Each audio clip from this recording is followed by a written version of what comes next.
भूमिगत कक्ष में ऐसा सन्नाटा फैल गया जैसे समय रुक गया हो। रुद्र की आंखें पत्र पर जमी हुई थीं। उसने वह लाइन दोबारा पढ़ी, फिर तीसरी बार, लेकिन शब्द नहीं बदले। वही लिखा था, तुम वर्मा परिवार के असली वारिस भी नहीं हो। उसके हाथ धीरे धीरे कांपने लगे। अवन भी उसके पास आ गई। क्या हुआ? रुद्र ने बिना कुछ बोले पत्र उसकी तरफ बढ़ा दिया। अवन ने लाइन पढ़ी और उसके चेहरे का रंग भी बदल गया। कुछ सेकंड तक दोनों कुछ नहीं बोले, क्योंकि यह सिर्फ एक राज नहीं था, ये पूरी कहानी को बदल देने वाला सच था। रुद्र ने गहरी सांस ली, फिर आगे पढ़ना शुरू किया। मुझे पता है ये पढ़कर तुम्हें झटका लगेगा, लेकिन मेरे पास सच छिपाने का अधिकार नहीं है। रुद्र, मैंने तुम्हें अपने बेटे की तरह पाला, और मेरे लिए तुम हमेशा मेरे बेटे ही रहोगे। लेकिन तुम्हारा जन्म वर्मा परिवार में नहीं हुआ था। 15 साल पहले जो आग लगी थी, उसने सिर्फ एक परिवार नहीं छीना था, उसने कई सच्चाइयों को भी दफना दिया था। रुद्र का दिल तेजी से धड़कने लगा। उसे लग रहा था जैसे जमीन उसके पैरों के नीचे से खिसक रही हो। उसने पढ़ना जारी रखा। तुम्हारे असली माता पिता कौन थे, ये सच बहुत कम लोग जानते हैं, और जो जानते थे उनमें से ज्यादातर अब जिंदा नहीं है। तुम्हें मैंने इसलिए अपनाया क्योंकि तुम्हारी जान खतरे में थी। और क्योंकि मैंने एक वादा किया था, ऐसा वादा जिसे मैं मरते दम तक नहीं तोड़ सकता था। रुद्र की उंगलियां पत्र पर कस गईं। असली माता पिता उसके होंठों से धीरे से निकला। उसका पूरा बचपन, उसकी पूरी पहचान, सब कुछ जैसे धुंधला पड़ने लगा। अवन ने धीरे से कहा, आगे पढ़ो। रुद्र ने खुद को संभाला और फिर पढ़ना शुरू किया। अगर तुम ये पत्र पढ़ रहे हो, तो इसका मतलब काला वृत्त अब तुम्हारे पीछे है। लेकिन एक बात याद रखना, वे तुम्हें इसलिए नहीं मारना चाहते क्योंकि तुम मेरे बेटे हो। वे तुम्हें इसलिए मारना चाहते हैं क्योंकि तुम वही हो जिसे 15 साल पहले नहीं मार पाए थे। भूमिगत कक्ष की हवा जैसे और भारी हो गई। रुद्र की धड़कनें अब कानों में सुनाई दे रही थीं। उसे अचानक अपने बचपन की कुछ और धुंधली झलकियां याद आने लगी। एक बड़ी हवेली, बहुत सारे लोग, आग, भागते हुए कदम, और एक औरत जो उसे अपनी बाहों में लिए हुए थी। लेकिन वो औरत उसकी माँ जैसी नहीं दिखती थी, कम से कम उसे जितना याद था उसके अनुसार। रुद्र ने आंखें बंद कर लीं। सिर में हल्का दर्द शुरू हो गया। अवन ने तुरंत उसका कंधा पकड़ा। रुद्र, उसने धीरे से आंखें खोली। मुझे कुछ याद आ रहा है। क्या? एक औरत और एक आदमी, लेकिन वो मेरे माता पिता नहीं थे। अवन चुप हो गई, क्योंकि अगर ये सच था तो रुद्र की यादें वापस आने लगी थीं, और इसका मतलब था वो उस रात के और करीब पहुंच रहा था। रुद्र ने फिर पत्र की तरफ देखा। नीचे अभी भी काफी कुछ लिखा हुआ था। उसने पढ़ना जारी रखा। तुम्हें एक दिन देवगढ़ पहुंचना ही था, क्योंकि यहीं से सब शुरू हुआ था और यहीं खत्म होगा। लेकिन ध्यान रखना, तुम्हारे आसपास ऐसे लोग भी होंगे जो तुम्हारी मदद करेंगे। और ऐसे भी जो दोस्त बनकर तुम्हें धोखा देंगे। सबसे बड़ी गलती किसी पर आंख बंद करके भरोसा करना होगी। रुद्र की नज़र कुछ पल के लिए अवनी पर गई, फिर तुरंत वापस पत्र पर आ गई। वो जानता था कि इस समय शक करना आसान था, लेकिन बिना सबूत किसी पर आरोप लगाना भी गलत था। पत्र में आगे लिखा था, लोहे के इस बक्से में कुछ दस्तावेज और एक डायरी है। डायरी में वो नाम है जो काला वृत्त को चलाते हैं, लेकिन उससे भी ज्यादा जरूरी एक नाम है। उस नाम तक पहुंचने से पहले किसी पर भरोसा मत करना। रुद्र और अवनी दोनों ने एक दूसरे की तरफ देखा। डायरी, यानी इतने लोगों की मौत का कारण शायद यही थी। उसी समय ऊपर कहीं से हल्की आवाज आई। दोनों तुरंत सतर्क हो गए, जैसे किसी ने मंदिर के अंदर कदम रखा हो। टक टक टक, कदम की आवाज धीमी लेकिन साफ।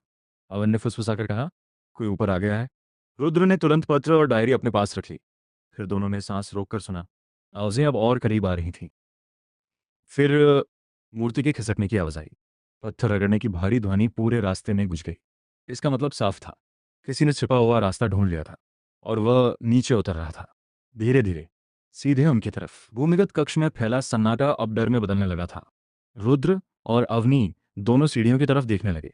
ऊपर से आती हल्की रोशनी अब पत्थर की सीढ़ियों पर पड़ रही थी, और उसी रोशनी के बीच किसी के कदमों की आवाज लगातार नीचे आ रही थी। टक टक टक। हर कदम बहुत शांत, बहुत नियंत्रित, जैसे नीचे उतरने वाला इंसान बिल्कुल घबराया हुआ नहीं था। रुद्र ने तुरंत पत्र, डायरी और बाकी दस्तावेज वापस बक्से में रख दिए।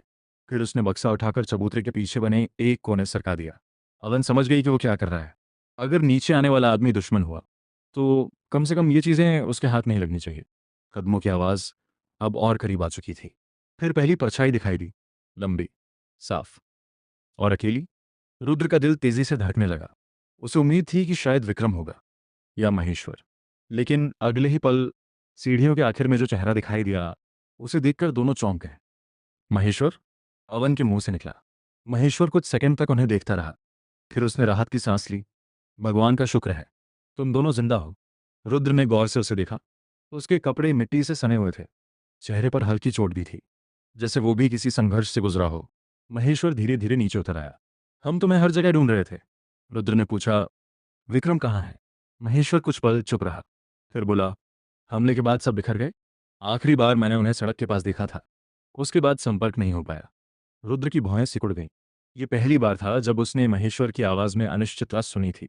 वो हमेशा हर चीज़ के बारे में निश्चित रहता था, लेकिन आज कुछ अलग था। तभी महेश्वर की नज़र कक्ष के बीच बने चबूतरे पर गई, फिर दीवारों पर बने शानों पर, और आखिर में रुद्र के हाथ में पकड़े पत्र पर। उसकी आंखों में एक पल के लिए कुछ चमका, बहुत हल्का, लेकिन रुद्र ने नोटिस कर लिया। तुम्हें कुछ मिला? महेश्वर ने पूछा। कमरे में कुछ सेकंड की खामोशी छा गई। अवन ने तुरंत रुद्र की तरफ देखा, जैसे वो जानना चाहती हो कि वो क्या जवाब देगा। रुद्र ने कुछ पल सोचा, फिर बोला, कुछ पुराने कागज मिले हैं। महेश्वर ने सिर हिलाया। अच्छा। लेकिन उसकी नज़र अब भी पत्र पर टिकी हुई थी, और यही बात रुद्र को बेचैन कर रही थी, क्योंकि पहली बार उसे लग रहा था कि महेश्वर कुछ छिपा रहा है। कुछ देर बाद तीनों ऊपर मंदिर में वापस आ गए। बाहर रात अब भी गहरी थी, जंगल शांत था, लेकिन वो शांति नकली लग रही थी, जैसे खतरा अभी भी आसपास मौजूद हो। महेश्वर ने कहा, हमें यहाँ से निकलना होगा। देवगढ़ ज़्यादा दूर नहीं है, अगर हम जंगल पार कर लें तो सुबह तक पहुँच सकते हैं। रुद्र ने सिर हिलाया, लेकिन उसके मन में अब एक नया सवाल घूम रहा था। अगर उसके पिता सच बोल रहे थे, तो वह वर्मा परिवार का असली वारिस नहीं था, और अगर ऐसा था, तो फिर विक्रम उसे बचाने के लिए इतना सब क्यों कर रहा था? क्या उसे सच पता था, या वो भी अंधेरे में था? तीनों जंगल के बीच बने पुराने रास्ते पर आगे बढ़ने लगे। रात धीरे धीरे बीत रही थी। आसमान में बादल छटने लगे थे। कभी कभी चांद की हल्की रोशनी पेड़ों के बीच से नीचे आ जाती। रास्ता मुश्किल था, लेकिन फिलहाल सुरक्षित लग रहा था। करीब 1 घंटे तक चलते रहने के बाद वे एक छोटी पहाड़ी के ऊपर पहुंचे, और वहीं पहुंचकर महेश्वर अचानक रुक गया। रुद्र ने आगे देखा। दूर क्षितिज पर पहाड़ियों के बीच एक विशाल काली आकृति दिखाई दे रही थी, पुरानी, भव्य और रहस्यमयी। देवगढ़ हवेली, वो जगह जहां शायद उसकी जिंदगी का सबसे बड़ा सच छिपा था। अवन कुछ सेकंड तक उसे देखती रही, फिर धीरे से बोली, यही है, मुझे याद आ रहा है। रुद्र ने उसकी तरफ देखा। क्या? अवन ने हवेली की तरफ देखते हुए कहा, मैं पहले यहाँ आ चुकी हूँ, बहुत साल पहले, और मुझे याद है। उसकी आवाज़ अचानक धीमी हो गई। उस रात यहाँ सिर्फ आग नहीं लगी थी। रुद्र का दिल तेज धड़कने लगा। और क्या हुआ था? अवन ने जवाब देने की कोशिश की, लेकिन तभी पीछे जंगल में किसी शाखा के टूटने की आवाज़ आई। तीनों तुरंत पलटे। सन्नाटा। फिर दूसरी आवाज़, इस बार और करीब। महेश्वर ने तुरंत पिस्तौल निकाल ली। कौन है वहाँ? कोई जवाब नहीं आया। कुछ सेकंड तक सिर्फ हवा की आवाज़ सुनाई देती रही। फिर अंधेरे में एक आदमी बाहर आया, अकेला, बिना हथियार उठाए, बिना घबराए, और जैसे ही चांद की रोशनी उसके चेहरे पर पड़ी, रुद्र की सांस रुक गई, क्योंकि वो चेहरा ठीक उसी आदमी का था जिसकी तस्वीर उसने अपने पिता की पुराने वीडियो में देखी थी, और जैसे वो पिछले 15 साल से मरा हुआ समझता आया था। उस आदमी ने रुद्र को देखकर बहुत धीमी आवाज में कहा, तुम बिल्कुल अपने पिता जैसे दिखते हो। पहाड़ी पर खड़े तीनों लोग कुछ सेकंड तक बिल्कुल हिल नहीं पाए। रात की ठंडी हवा चल रही थी। दूर देवगढ़ हवेली अंधेरे में खामोश खड़ी थी, लेकिन उस समय रुद्र का पूरा ध्यान सामने खड़े आदमी पर था। वो आदमी शांत था, जैसे उसे किसी बात की जल्दी नहीं हो, जैसे उसे पहले से पता था कि ये मुलाकात एक दिन होगी। महेश्वर ने तुरंत पिस्तौल उसकी तरफ तान दी। वहीं रुक जाओ। आदमी मुस्कुराया, लेकिन उसके चेहरे पर डर नहीं था। 15 साल बाद भी तुम पहले जैसे ही हो, महेश्वर। महेश्वर की आंखें सिकुड़ गईं। नाम मत लो मेरा। क्यों? आदमी ने हल्की सांस छोड़ी। कभी दोस्त हुआ करते थे। ये सुनते ही रुद्र ने तुरंत महेश्वर की तरफ देखा, लेकिन महेश्वर का चेहरा पत्थर जैसा सख्त हो चुका था। रुद्र के मन में एक और सवाल पैदा हो गया। ये आदमी आखिर है कौन, और महेश्वर इसे कैसे जानता है? आदमी की नज़र फिर रुद्र पर आ गई। तुम्हें देखकर अच्छा लगा। रुद्र की आवाज़ ठंडी थी। मैं तुम्हें जानता भी नहीं। आदमी कुछ पल चुप रहा, फिर बोला, जानते हो, बस याद नहीं है। रुद्र का दिल एक पल के लिए रुक गया। उसे फिर वही बातें याद आईं, खोई हुई यादें, बचपन, आग, खून, और वह रात। आदमी धीरे धीरे आगे बढ़ा। महेश्वर ने तुरंत चेतावनी दी, एक कदम और आगे बढ़े तो गोली मार दूंगा। लेकिन आदमी रुक गया। अगर मारना होता तो 15 साल पहले मार देते। महेश्वर की मुट्ठियां कस गईं। रुद्र ने महसूस किया कि दोनों के बीच कोई पुराना इतिहास है, बहुत पुराना, और शायद बहुत खतरनाक भी। अवन अब तक चुप थी, लेकिन अचानक उसके चेहरे का रंग बदल गया। वो लगातार उस आदमी को देख रही थी, जैसे उसके दिमाग में कोई भूली हुई तस्वीर वापस आ रही हो। फिर अचानक उसके होंठों से निकला, आरिफ। पूरा माहौल जम गया।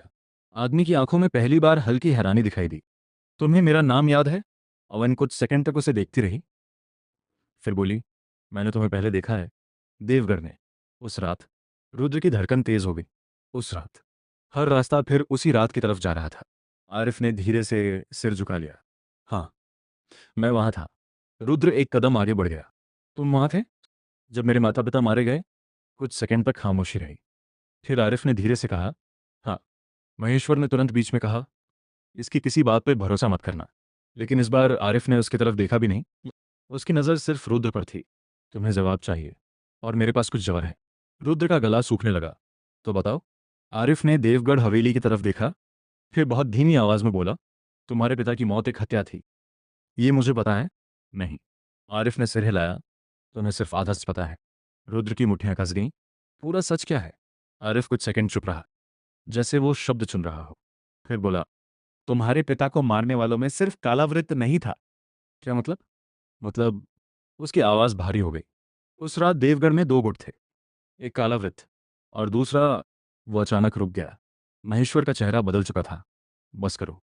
आरिफ ने उसकी तरफ देखा। अब बहुत देर हो चुकी है। रुद्र दोनों को देख रहा था। उसे साफ महसूस हो रहा था कि दोनों कुछ जानते हैं, कुछ ऐसा जो उससे छिपाया गया है। फिर आरिफ ने धीरे धीरे कहा, दूसरे गुट में ऐसे लोग थे जिन्हें तुम अपना समझते हो। रुद्र का दिल जोर से धड़का। कौन?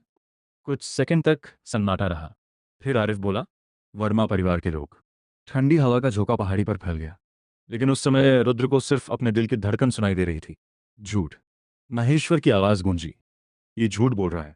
लेकिन पहली बार उसकी आवाज़ में पूरी दृढ़ता नहीं थी, और यही बात रुद्र को परेशान कर रही थी। आरिफ आगे बोला, मैं नाम नहीं ले रहा क्योंकि अभी सबूत नहीं है, लेकिन इतना ज़रूर कहूँगा। उसने सीधे रुद्र की आंखों में देखा। तुम्हारे पिता को सिर्फ दुश्मनों ने नहीं धोखा दिया था, उन्हें अपनों ने भी धोखा दिया था। रुद्र का सिर भारी होने लगा। हर नया सच पुराने सच को तोड़ रहा था। तभी अचानक दूर देवगढ़ हवेली की तरफ से एक तेज रोशनी आसमान में उठी। फिर दूसरी, फिर तीसरी, जैसे किसी ने एक साथ कई फ्लेयर छोड़ दिए हों। महेश्वर तुरंत सतर्क हो गया। ये क्या है? आरिफ का चेहरा अचानक गंभीर हो गया। उसने हवेली की तरफ देखा, और पहली बार उसके चेहरे पर चिंता दिखाई दी। नहीं, ये नहीं होना चाहिए था। रुद्र ने पूछा, क्या हुआ? आरिफ ने बिना उसकी तरफ देखे जवाब दिया, हम देर कर चुके हैं। कालावृत्त हवेली तक पहुंच चुका है। और उसी पल दूर देवगढ़ हवेली के एक हिस्से में जोरदार विस्फोट हुआ। धड़ाम। रात का आसमान आग की लपटों से चमक उठा। कहानी कैसी लगी कमेंट में बताना, और मुझे और कैसी कैसी कहानियां बनानी चाहिए ये भी कमेंट में ज़रूर बताना। कहानी को सुनने के लिए धन्यवाद, और ऐसी ही कहानियां सुनने के लिए हमारे चैनल को सब्सक्राइब करना ना भूलें।